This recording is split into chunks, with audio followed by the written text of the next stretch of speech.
तो इसी चैप्टर में एक क्वेश्चन था जिसमें जो यहाँ पर था, यहाँ पे हमें एम्पेरिकल फार्मूला फाइंड करना था। सेम कैलकुलेशन थी, सेम यहाँ पर डिजिट थी, बट यहाँ पर एम्पेरिकल फार्मूला कैलकुलेट करना था और इस क्वेश्चन में molecular formula.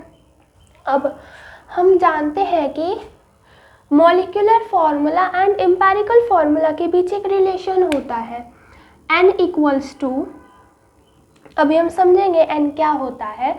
n equals to molecular mass या फिर मॉलिक्यूलर फार्मूला का मास और डिवाइडेड बाय एम्पेरिकल फार्मूला का मास।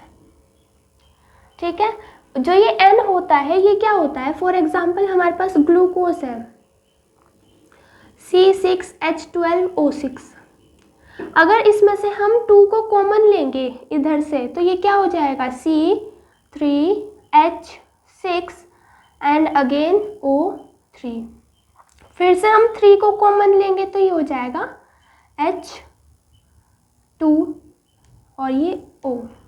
अब ये और हम कुछ इसको सिंपल नहीं कर सकते, तो जो ये वैल्यू आई कॉमन करके जो ये वैल्यू हमारे पास आई यही होती है n।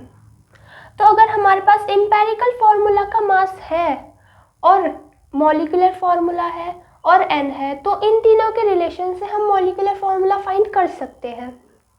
ओके, अब हमें इस क्वेश्चन के लिए मॉलिक्यूलर फार्मूला फाइंड करना है, उसके लिए n इंटू एम्पेरिकल फार्मूला का मास, और n क्या होता है, n होता है this thing by this. Okay, and जो ये क्वेश्चन है इसमें हमें उस ऑक्साइड का मास भी गिवन है, अदरवाइज हम उसके बिना इसको सॉल्व ही नहीं कर पाएंगे। ठीक है, तो हम इसको स्टार्ट करते हैं अब क्वेश्चन को इधर से। फर्स्ट ऑफ ऑल हमें क्या फाइंड करना होगा, हमें फाइंड करना होगा इसका एम्पेरिकल फार्मूला, जिससे हम कुछ रिलेशन बनाएंगे जो अभी फार्मूला था। तो एम्पेरिकल फार्मूला फाइंड करते हैं, हमें यहाँ पे परसेंटेज में गिवन है। जब भी हमें परसेंटेज में गिवन होता है जो भी चीज़ है हम उसका मास 100 ही लेट कर लेते हैं। So let the mass of oxide be 100 ग्राम। अगर ये 100 ग्राम है तो जितनी परसेंटेज हमें गिवन है वो उसी एलिमेंट के मास के इक्वल हो जाएगी। लाइक अगर अब हम बात करें मास ऑफ आयरन, कितनी परसेंटेज गिवन है 69.9, तो 69.9 ग्राम आउट ऑफ 100 ग्राम उस पूरे कंपाउंड के। सिमिलरली मास ऑफ ऑक्सीजन हो जाएगा, कितनी परसेंटेज है 30.1 ग्राम। एम्पेरिकल फार्मूला के हमें नंबर ऑफ मोल्स आने चाहिए। अब नंबर ऑफ मोल्स किस तरीके से होते हैं, उसका given mass by molecular mass. Molecular mass iron का क्या होगा 56 ग्राम पर मोल, और ऑक्सीजन का ये हो जाएगा 16 ग्राम पर मोल। अब हम यहाँ पे नंबर ऑफ मोल्स कैलकुलेट कर सकते हैं। तो अब फर्स्ट ऑफ ऑल हम आयरन के लिए करते हैं, n equals to given mass by molecular mass 56। Okay, और ऑक्सीजन के लिए करेंगे तो 30.1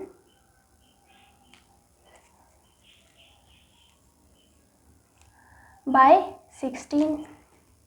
ठीक है, अब जब हम इनको कैलकुलेट करेंगे हमारे पास जो Fe के नंबर ऑफ मोल्स आएंगे वो आएंगे 1.2 मोल और ऑक्सीजन के आएंगे 1.8 मोल।